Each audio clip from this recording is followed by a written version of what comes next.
मुंशी प्रेमचंद जी द्वारा रचित कहानी गिला में आप सभी का बहुत बहुत स्वागत है। तो आइए सुनते हैं कहानी गिला।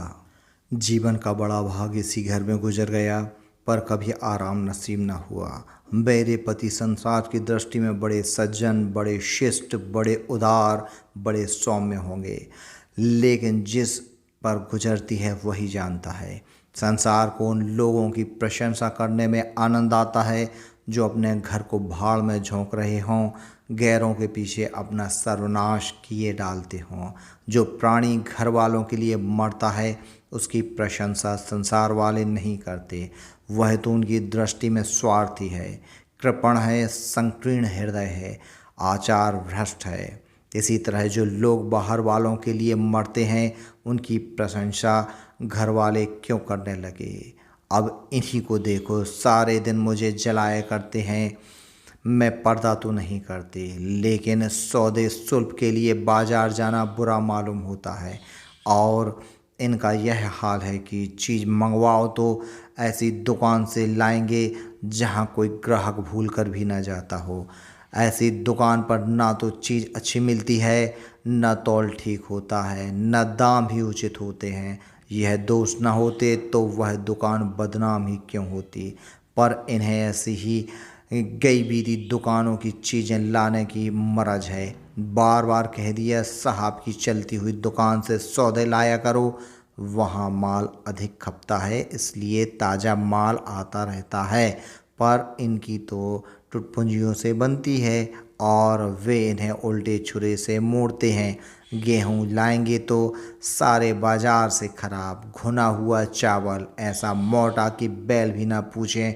दाल में कराई और कंकड़ भरे हुए, मानो लकड़ी जला डालो, क्या मजाल की गले।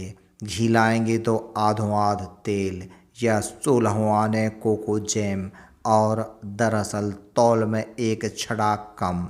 तेल लाएंगे तो मिलावट, बालों में डालो तो चिमट जाएं, पर दाम दे आएंगे शुद्ध आंवले के तेल का। किसी जलती हुई नामी दुकान पर जाते तो उन्हें जैसे डर लगता है, शायद ऊंची दुकान और फीके पकवान के कायल हैं। मेरा अनुभव तो यह है कि नीची दुकान पर ही सड़े पकवान मिलते हैं। एक दिन की बात हो तो बर्दाश्त कर ली जाए, रोज़ रोज़ का टंटा नहीं सहा जाता। मैं पूछती हूँ, आखिर आप टुटपुंजियों की दुकान पर जाते ही क्यों हैं? क्या उनके पालन पोषण का ठेका तुम्ही ने लिया है? आप फरमाते हैं, मुझे देखकर सब के सब बुलाने लगते हैं। वाह क्या कहना है, कितनी दूर की बात कही है। जरा इन्हें बुला लिया और खुशामद के 2 शब्द सुना दिए, थोड़ी सी स्तुति कर दी, बस आपका मिजाज आसमान पर जा पहुंचा। फिर इन्हें सुधि नहीं रहती कि यह कूड़ा करकट बांध रहा है या क्या। पूछती हूँ, तुम उन रास्ते से जाते ही क्यों हो? क्यों किसी दूसरे रास्ते से नहीं जाते? ऐसे उठाईगिरियों के मुँह ही क्यों लगते हो? इनका कोई जवाब नहीं, एक चुप सो बाधाओं को हरती है। एक बार गहना बनवाने को दिया तो महाशय को जानती थी, उनसे कुछ पूछना व्यर्थ समझा। अपने पहचान के एक सुनार को बुला रही थी, संयोग से आप भी विराजमान थे। बोले, यह संप्रदाय विश्वास के योग्य नहीं, धोखा खाओगी। मैं एक सुनार को जानता हूँ, मेरे साथ का पड़ा हुआ है, बरसों साथ खेले हैं, वह मेरे साथ चालबाजी नहीं कर सकता। मैंने भी समझा, जब इनका मित्र है और वह भी बचपन का, तो कहाँ तक दोस्ती का हक न निभाएगा। सोने का एक आभूषण और 100 रुपये इनके हवाले किए। इस भले मानस ने वह आभूषण और रुपए ना जाने किस बेईमान को दे दिए कि बरसों के झंझट के बाद जब चीज़ बनकर आई तो 8 आने तावा और इतनी भद्दी की देखकर घिन लगती थी। बरसों की अभिलाषा धूल में मिल गई, रो पीट कर बैठ रही। ऐसे ऐसे वफादार तो इनके मित्र हैं जिन्हें मित्र की गर्दन पर छुरी फेरने पर भी संकोच नहीं। इतनी इनकी दोस्ती भी उन्हीं लोगों से है जो जमाने भर के जट्टू, गिरहट, लंगोटी के फाक खेलने वाले काको मस्त हैं, जिसका उधम ही इन जैसे आँख के अंधों से दोस्ती गांठना है। नित्य ही एक न एक महाशय उधार मांगने के लिए सिर पर सवार रहते हैं और बिना लिए गला नहीं छोड़ते। मगर ऐसा कभी ना हुआ कि किसी ने रुपए चुकाए हों। आदमी एक बार धोखा सीखता है, 2 बार खोकर सीखता है, किंतु यह भले मानस 1000 बार खोकर भी नहीं सीखते। जब कहती हूँ रुपए तो दे आए, अब मांग क्यों नहीं लाते? क्या मर गए तुम्हारे वह दोस्त? तो बस बगलें झांक कर रह जाते। अपने मित्रों को सूखा जवाब नहीं दिया जाता। खैर, सूखा जवाब ना दो। मैं भी नहीं कहती कि दोस्तों से बेमुरौवत करो, मगर चिकनी चुपड़ी बातें तो बना सकते हो, बहाने तो कर सकते हो। किसी मित्र ने रुपए मांगे और आपके सिर पर बोझ पड़ा, बेचारे कैसे इनकार करें? आखिर लोग जान जाएंगे कि नहीं कि यह महाशय की खुक्कल ही हैं। इनकी हविस यह है कि दुनिया इन्हें संपन्न समझती रहे, चाहे मेरे गहने ही क्यों ना गिरो रखे पड़े हों। सच कहती हूँ, कभी कभी तो एक एक पैसे की तंगी हो जाती है और इन भले आदमी को रुपए जैसे घर में काटते हैं। जब तक रुपए के वारे न्यारे ना कर लें, इन्हें चैन नहीं। इनके करतूत कहाँ तक गाऊं? मेरी तो नाक में दम आ गया है। एक ना एक मेहमान रोज यमराज की भांति सिर पर सवार रहते हैं। न जाने कहाँ के बेफिक्र इनके मित्र हैं। कोई कहीं से आकर मरता है, कोई कहीं से। घर क्या है? अपाहिजों का अड्डा है। जरा सा तो घर, मुश्किल से 2 पलंग, ओढ़ना बिछौना भी फालतू नहीं। मगर आप हैं कि मित्रों को निमंत्रण देते तैयार हैं। आप तो अतिथि के साथ लेटेंगे, इसलिए इन्हें चारपाई भी चाहिए, ओढ़ना बिछौना भी चाहिए, नहीं तो घर का पर्दा खुल जाता है मेरे बच्चों के सिर। गर्मियों में तो खैर कोई मुजायका नहीं, लेकिन जाड़ों में तो ईश्वर की याद आती है। गर्मियों में भी खुला छत पर तो मेहमानों का अधिकार हो जाता है। अब मैं बच्चों को लिए पिंजड़े में पड़ी फड़फड़ा करूं?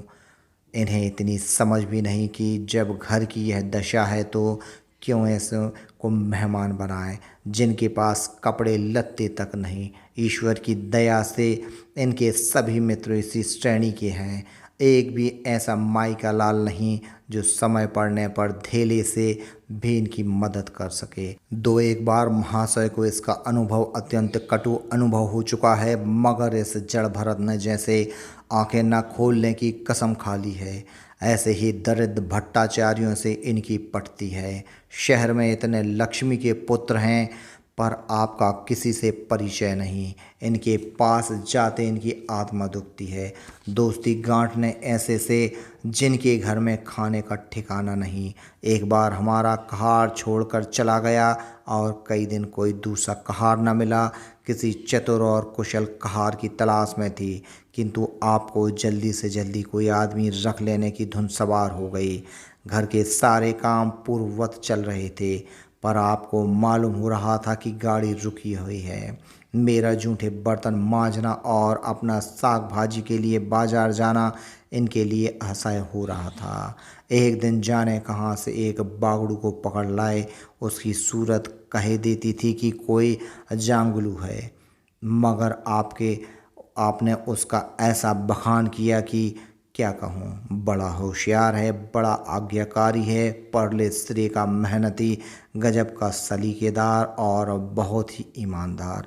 खैर, मैंने उसे रख लिया। मैं बार बार क्यों उसकी बातों में आ जाती हूँ, इसका मुझे स्वयं आश्चर्य है। यह आदमी केवल रूप से आदमी था, आदमित्या के और कोई लक्षण इसमें ना थे। किसी काम की तमीज नहीं, बेईमान ना था, पर गधा अव्वल दर्जे का। बेईमान होता तो कम से कम इतनी तरकीब तो होती ही कि खुद खा जाता, अभागा दुकानदारों के हाथों लुट जाता था।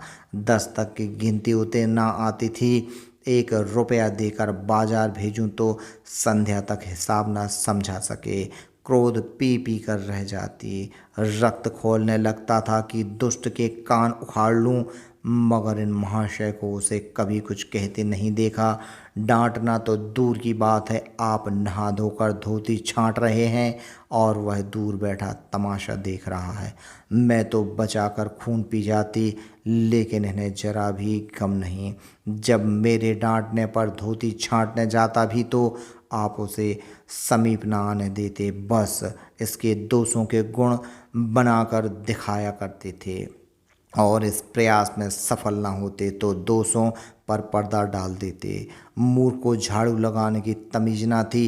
मर्दाना कमरा भी हो तो सारे घर में ढंग का एक कमरा था, उसमें झाड़ू लगाता तो इधर की चीज उधर, ऊपर की नीचे, मानो कमरे में भूकंप आ गया हो। और गर्द का यह हाल कि सांस लेना कठिन, पर आप शांतिपूर्वक कमरे में बैठे हैं जैसे कोई बात ही नहीं। एक दिन मैंने उसे खूब डांटा, कल से ठीक ठीक झाड़ू न लगाई तो कान पकड़ कर निकाल दूंगी।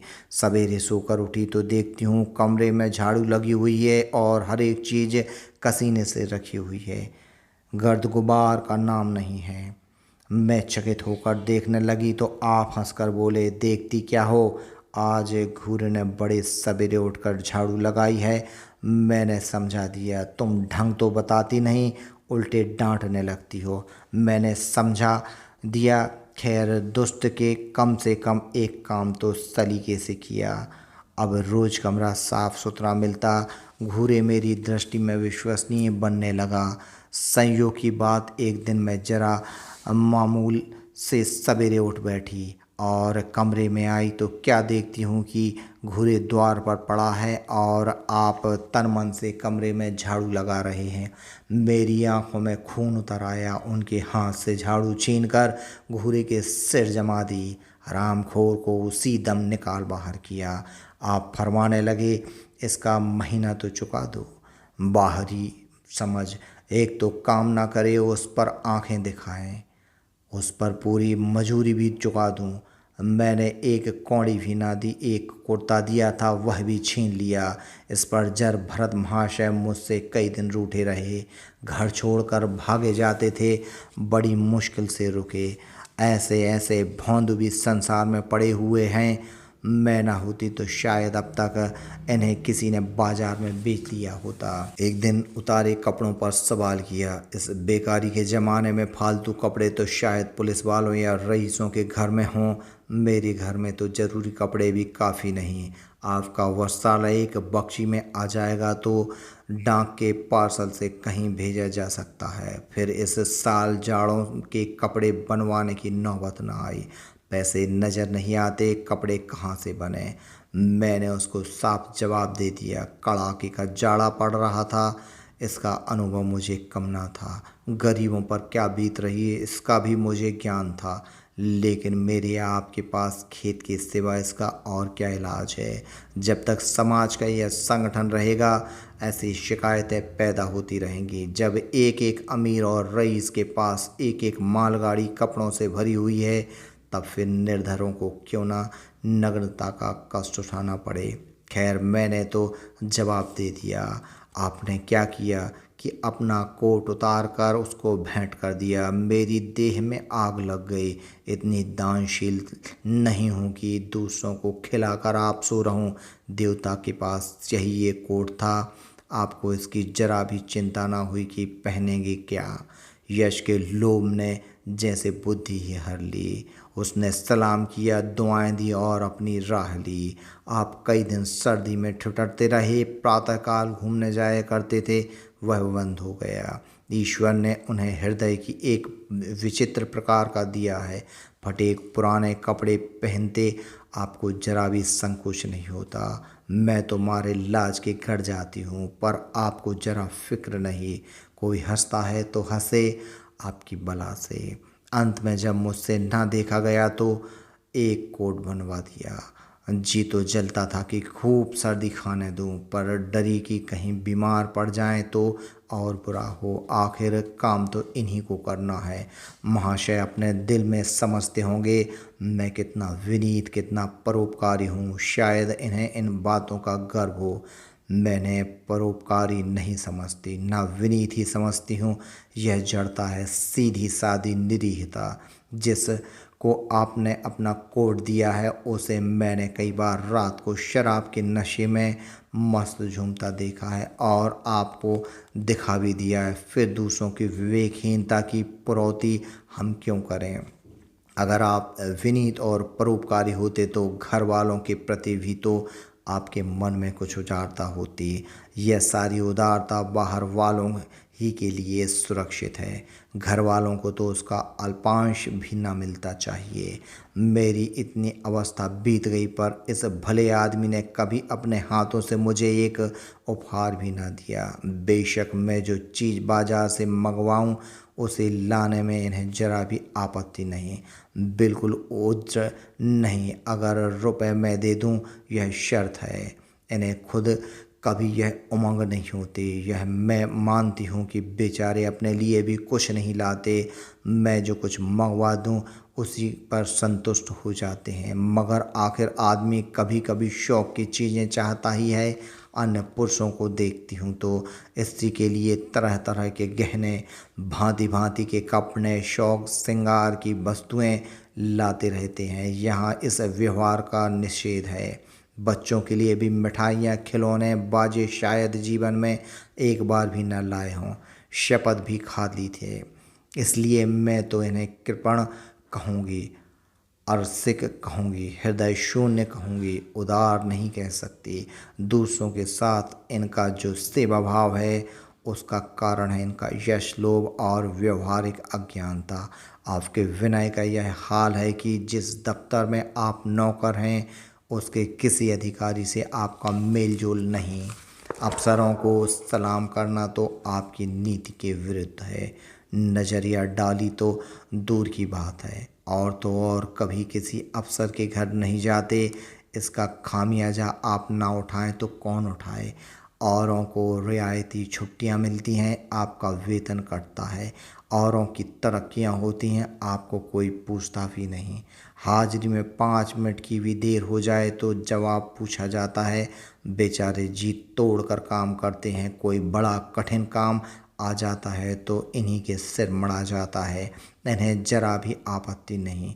दफ्तर में इन्हें घिस्सू पिस्सू आदि उपाधियाँ मिली हुई हैं, मगर पड़ाव कितना ही बड़ा मारे ऐसे भाग्य में कहीं सूखी घास लिखी है। यह विनय नहीं है, स्वाधीन मनोवृत्ति भी नहीं है। मैं तो इसे समय चातुरी का अभाव कहती हूँ, व्यवहारिक ज्ञान की क्षति कहती हूँ। आखिर कोई अफसर आपसे क्यों प्रसन्न हो? इसलिए कि आप बड़े मेहनती हैं। दुनिया का काम मुरव्वत और रवादारी से चलता है। अगर हम किसी से खिंचे रहें तो कोई कारण नहीं कि वह भी हमसे ना खिंचा रहे। फिर जब मन में क्षोभ होता है तो वह दफ्तरी व्यवहारों में भी प्रकट हो ही जाता है। जो मातहत अफसर को प्रसन्न रखने की चेष्टा करता है, जिसकी जात से अफसर का कोई व्यक्तिगत उपकार होता है जिस पर वह विश्वास कर सकता है, उसका लिहाज वह स्वतः करता है, ऐसे सिगारगिरों से क्यों किसी को सहानुभूति होती होगी? अफसर भी तो मनुष्य हैं। इसके हृदय में जो सम्मान और विशिष्टता की कामना है वह कहाँ पूरी हो? जब अधीनस्थ कर्मचारी ही उससे फ्रंट रहे तो क्या उसके अफसर उसे सलाम करने आएंगे? आपने जहाँ नौकरी की वहाँ से निकाले गए, कभी किसी दफ्तर में 2-3 साल से ज़्यादा ना टिके, या तो अफसर से लड़ गए या कार्याधिक के कारण छोड़ना पड़ा। आपको कुटुंब सेवा का दावा है। आपके कई भाई भतीजे होते हैं, वह कभी इनकी बात नहीं पूछते। आप बराबर उनका मुँह ताकते रहते हैं।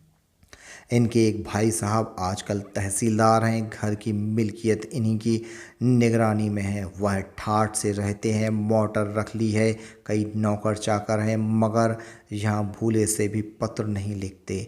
एक बार हमें रुपए की बड़ी तंगी हुई, मैंने कहा अपने भ्राता जी से क्यों नहीं मांग लेते? कहने लगे इन्हें क्यों चिंता में डालूं, उन्हें भी तो अपना खर्च करना है। कौन सी ऐसी बचत हो जाती होगी। जब मैंने बहुत मजबूर किया तो आपने पत्र लिखा। मालूम नहीं पत्र में क्या लिखा। पत्र लिखा या मुझे चकमा दे दिया। रुपए ना आने थे ना आए। कई दिनों के बाद मैंने पूछा, कुछ जवाब आया सीमान के भाई साहब के दरबार से। आपने रुष्ट होकर कहा, अभी केवल 1 सप्ताह तो हुआ खत पहुँचे हुए, अभी क्या जवाब आ सकता है। 1 सप्ताह और गुजरा मगर जवाब नदारद था। अब आपका यह हाल है कि मुझे कुछ बातचीत करने का अवसर ही नहीं देते। इतने प्रसन्न चित्त नज़र आते हैं कि क्या कहूँ। बाहर से आते हैं तो खुश खुश कोई ना कोई शगुफ़ा लिए हुए। मेरी खुशामद भी खूब हो रही है। मेरे मैके वालों की प्रशंसा भी हो रही है। मेरे गृह प्रबंध का बखान भी असाधारण रीति से किया जाने लगा है। प्रशंसा भी हो रही है। मेरे गृह प्रबंध का बखान भी होता है। मैं इन महाशय की चाल समझ रही थी। यह सारी दिलजोई केवल इसलिए थी कि सीमान के भाई साहब के विषय में मैं कुछ पूछना बैठूं। सारे राजनीतिक, आर्थिक, सामाजिक, आचारिक प्रश्नों के मुझसे व्याख्या की जाती थी इतने विस्तार और गवेषणा के साथ कि विशेषज्ञ भी लोहा मान जाएं, केवल इसलिए कि मुझे वह प्रसंग उठाने का अवसर न मिले। लेकिन मैं भला कब चूकने वाली थी। जब पूरे 2 सप्ताह गुजर गए और बीमे के रुपए भेजने की मिति मौत की तरफ सिर पर सवार हो गई तो मैंने पूछा, क्या हुआ? तुम्हारे भाई साहब ने सीमुख से कुछ फरमाया या अभी तक पत्र नहीं पहुंचा? आखिर घर की जायदाद में हमारा भी कुछ हिस्सा है या नहीं, या हम किसी लौंडे दासी की संतान है। 500 रुपये साल का नफ़ा तो 10 साल पहले था, अब तो 1,000 से कम न होगा। पर हमें कभी एक कानी कौड़ी भी नहीं मिलती। मोटे हिसाब से हमें 2,000 मिलना चाहिए। 2,000 ना हो, 1,000 हो, 500 हो, 250 हो, कुछ ना हो तो बीमा के प्रीमियम भर के तो हों। तहसीलदार साहब की आमदनी हमारी आमदनी की चौगुनी है। रिश्वतें भी लेते हैं तो फिर हमारे रुपए क्यों नहीं देते? आप हैं हाँ हाँ करने लगे।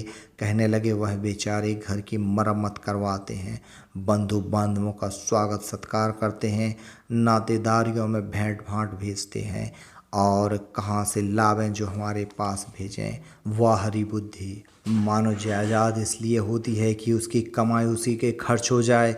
इस भले आदमी को बहाने करने का नहीं आता। मुझसे पूछते हैं, एक नहीं 1,000 बता देती, एक से एक बढ़कर कह देते घर में आग लग गई, सब कुछ स्वाहा हो गया, यह चोरी हो गई, तिनका तक ना बचा, यह 10,000 का अनाज भरा था उसमें घाटा रहा, या किसी से फौजदारी हो गई उसमें दिवाला पिट गया।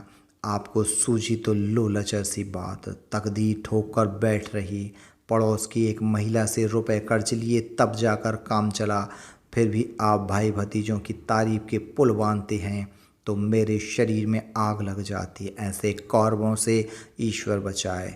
ईश्वर की दया से आपके 2 बच्चे हैं, 2 बच्चियां भी हैं। ईश्वर की दया कहूँ या कोप कहूँ, सब के सब इतने ऊधमी हो गए हैं कि खुदा की पनाह। मगर क्या मजाल है कि यह भोंदू किसी को कड़ी आंखों से देखे।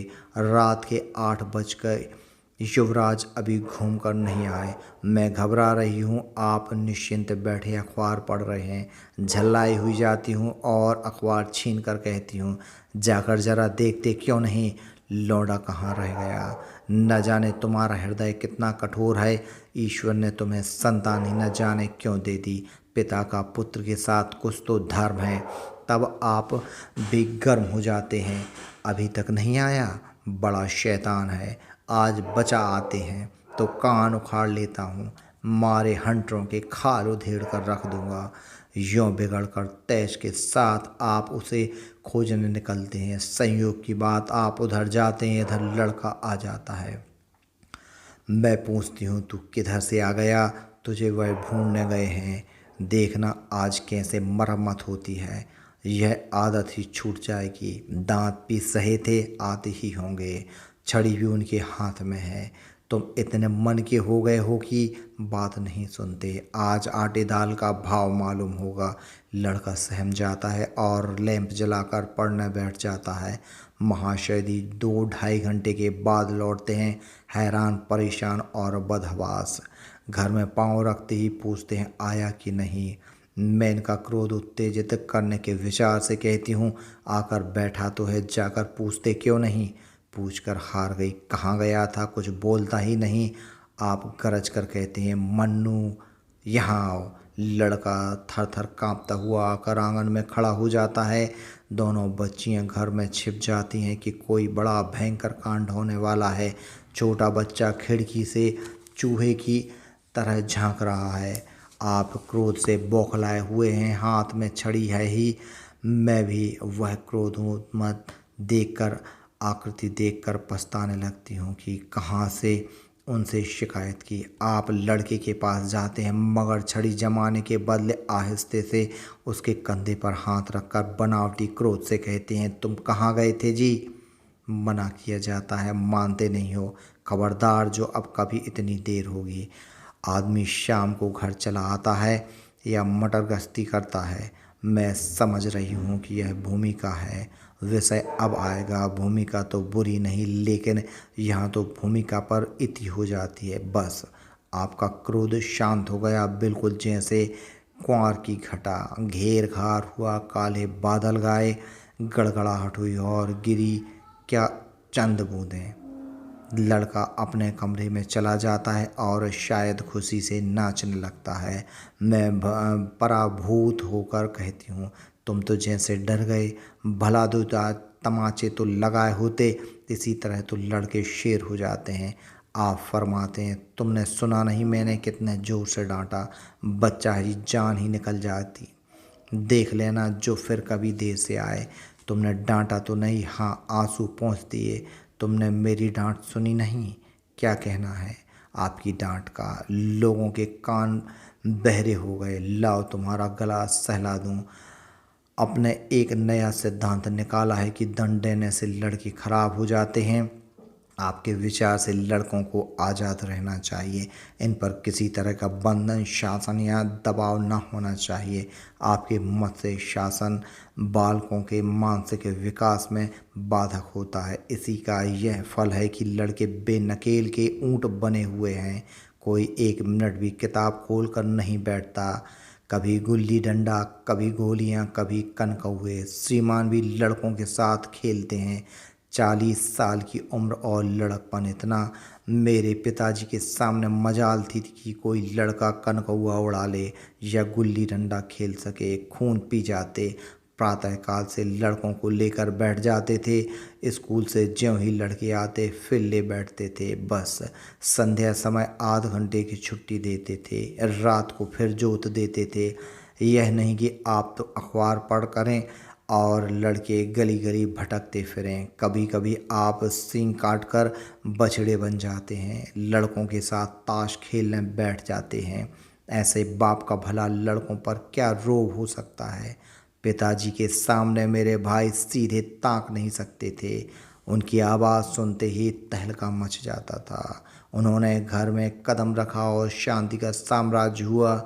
इसके सम्मुख जाते लड़कों के प्राण सूखते थे। उसी शासन की यह बरकत है कि सभी लड़के अच्छे अच्छे पदों पर पहुंच गए। हाँ, स्वास्थ्य किसी का अच्छा नहीं है तो पिताजी भी ही का स्वास्थ्य कौन बड़ा अच्छा था। बेचारे हमेशा किसी न किसी औषधि का सेवन करते रहते थे। और क्या कहूँ, एक दिन तो हद ही हो गई। श्रीमान जी लड़कों को कनकौआ उड़ाने की शिक्षा दे रहे थे। यूँ घुमाओ, यूँ गोता दो, यूँ खींचो, यूँ ढील दो। ऐसा तन मन से सिखा रहे थे मानो गुरु मंत्र दे रहे हों। उस दिन मैंने इनकी ऐसी खबर ली कि याद करते होंगे तुम कौन होते हो, मेरे बच्चों को बिगाड़ने वाले। तुम्हें घर से कोई मतलब नहीं ना हो, लेकिन आप मेरे बच्चों को खराब ना कीजिए, बुरी बुरी आदतें न सिखाइए। आप इन्हें सुधार नहीं सकते तो कम से कम बिगाड़िए मत। लगे बगले झांकने। मैं चाहती हूँ एक बार यह भी गर्म पड़े। तो अपना चंडी रूप दिखाऊं, पर यह इतना जल्द दब जाते हैं कि मैं हार जाती हूँ। पिताजी किसी लड़के को मेले तमाशे में न ले जाते थे, लड़का सिर पटक कर मर जाए मगर जरा भी ना पसीजते थे। और इन महात्मा जी का यह हाल है कि एक एक से पूछकर मेले ले जाते, चलो चलो वहाँ बड़ी बहार है, खूब आतिशबाजियाँ छूटेंगी, गुब्बारे उड़ेंगे, विलायती चरखियाँ भी हैं, उन पर मज़े से बैठना। और तो और आप लड़कों को हॉकी खेलने से भी नहीं रोकते। यह अंग्रेजी खेल भी इतने जानलेवा होते हैं, क्रिकेट, फुटबॉल, हॉकी एक से एक घातक। गेंद लग जाए तो जान लेकर ही छोड़े। पर आपको इन सभी खेलों से प्रेम है। कोई लड़का मैच में जीत कर आ जाता है तो ऐसे फूल उठते हैं मानो किला जीत कर आया हो। आपको इसकी जरा भी परवाह नहीं कि चोट चपेट आ गई तो क्या होगा, हाथ पांव टूट गए तो बेचारी की जिंदगी कैसे पार लगेगी। पिछले साल कन्या का विवाह था, आपको जिद थी कि दहेज के नाम पर कानी कौड़ी भी ना देंगे, चाहे कन्या आजीवन कुंवारी बैठी रहे। यहाँ भी आपका आदर्शवाद आकूदा। समाज के नेताओं का छल प्रपंच आए दिन देखते रहते हैं, फिर भी आपकी आंखें नहीं खुलती। जब तक समाज की यह व्यवस्था कायम है और युवती कन्या का विवाह अविवाहित रहना निंदास्पद है, तब तक यह प्रथा मिटने की नहीं। दो चार ऐसे व्यक्ति भले ही निकल आवें जो दहेज के लिए हाथ ना फैलावें, लेकिन इसका परिस्थिति पर कोई असर नहीं पड़ता और कुप्रथा ज्यों की त्यों बनी हुई है। पैसे की तो कमी नहीं है, दहेज की बुराइयों पर लेक्चर ले सकते हैं, लेकिन मिलते हुए दहेज को छोड़ देने वाला मैंने आज तक ना देखा। जब लड़कों की तरह लड़कियों की शिक्षा और जीविका की सुविधाएं निकल आएंगी तो यह प्रथा भी विदा हो जाएगी, उसके पहले संभव नहीं। मैंने जहाँ जहाँ संदेश भेजा दहेज का प्रश्न उठ खड़ा हुआ और आपने प्रत्येक अवसर पर टांग अड़ाई। अब इस तरह पूरा साल गुजर गया और कन्या को 17वां लग गया तो मैंने एक जगह बात पक्की कर ली। आपने भी स्वीकार कर लिया, क्योंकि वर पक्ष ने लेन देन का प्रश्न उठाया ही नहीं। हालांकि अंतःकरण में उन लोगों को पूरा विश्वास था कि अच्छी रकम मिलेगी और मैंने भी तय कर लिया था कि यथाशक्ति कोई बात उठाना रखूंगी। विवाह के सकुशल होने में कोई संदेह न था, लेकिन इन महाशय के आगे मेरी एक न चली। यह प्रथा निंद है, यह रस्म निरर्थक है, यहाँ रुपए की क्या ज़रूरत है, यहाँ गीतों का क्या काम, नाक में दम था, यह क्यों वह क्यों, यह तो साफ दहेज है। तुमने मेरे मुँह पर कालिख लगा दी, मेरी आबरू मिटा दी। जरा सोचे इस परिस्थिति को कि 12 द्वार पर खड़ी हुई है और यहाँ बात बात पर शास्त्रार्थ हो रहा है। विवाह का मुहूर्त आधी रात के बाद था। प्रथानुसार मैंने व्रत रखा, किंतु आपकी टेक थी कि व्रत की कोई ज़रूरत नहीं। जब लड़के के माता पिता व्रत नहीं रखे, जब लड़का तक व्रत नहीं रखता, तो कन्या पक्ष वाले ही व्रत क्यों रखें। मैं और सारा खानदान मना करता रहा, लेकिन आपने नाश्ता किया, भोजन किया। खैर, कन्यादान का मुहूर्त आया। आप सदैव से इस प्रथा के विरोधी हैं, आप इसे निषिद्ध समझते हैं। कन्या क्या दान की वस्तु है? दान रुपए पैसे जगह ज़मीन का हो सकता है, पशुदान भी होता है, लेकिन लड़की का दान एक लचर सी बात है। कितना समझदार समझती हूँ, पुरानी प्रथा है, वेद काल से होती चली आई है, शास्त्रों में इसकी व्यवस्था है। संबंधी समझा रहे हैं, पंडित समझा रहे हैं, पर आप हैं कि कान पर जूं नहीं रेंगती। हाथ जोड़ती हूँ, पैरों पड़ती हूँ, गिड़गिड़ाती हूँ, लेकिन मंडप के नीचे ना गए। और मज़ा यह है कि आपने ही तो यह अनर्थ किया और आप ही मुझसे रूठ गए। विवाह के पश्चात महीनों बोलचाल ना रही, झक मार कर मुझी को मनाना पड़ा। किंतु सबसे बड़ी विडंबना यह है कि इन सारे दुर्गुणों के होते हुए भी मैं इनसे एक दिन भी पृथक नहीं रह सकती, एक क्षण का वियोग नहीं सह सकती। इन सारे दोषों का पर भी मुझे इनसे प्रगाढ़ प्रेम है। इनमें यह कौन सा गुण है जिस पर मैं मुग्ध हूँ, मैं खुद नहीं जानती, पर इनमें कोई बात ऐसी है जो मुझे इनकी चेरी बनाए हुए है। वह जरा मामूली सी देर से घर आते हैं तो प्राण नाहों में समा जाते हैं। आज यदि विधाता इनके बदले मुझे कोई विधा और बुद्धि का पुतला, रूप और धन का देवता भी दे तो मैं इसकी ओर आंखें उठाकर ना देखूं। यह धर्म की बेड़ी नहीं है, कदापि नहीं। प्रथागण पतिव्रत भी नहीं, बल्कि हम दोनों की प्रकृति में कुछ ऐसी क्षमताएं, कुछ व्यवस्थाएं उत्पन्न हो गई हैं मानो किसी मशीन के कल पुर्जे घिस घिस कर फिट हो गए हों और एक पुर्जे की जगह दूसरा पुर्जा काम ना दे सके, चाहे वह पहले से कितना ही सुडौल, नया और सुदृढ़ क्यों ना हो।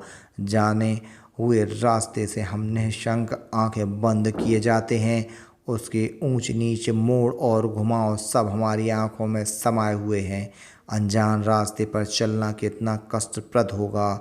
शायद आज मैं इनके दोषों को गुणों से बदलने पर भी तैयार ना होंगी।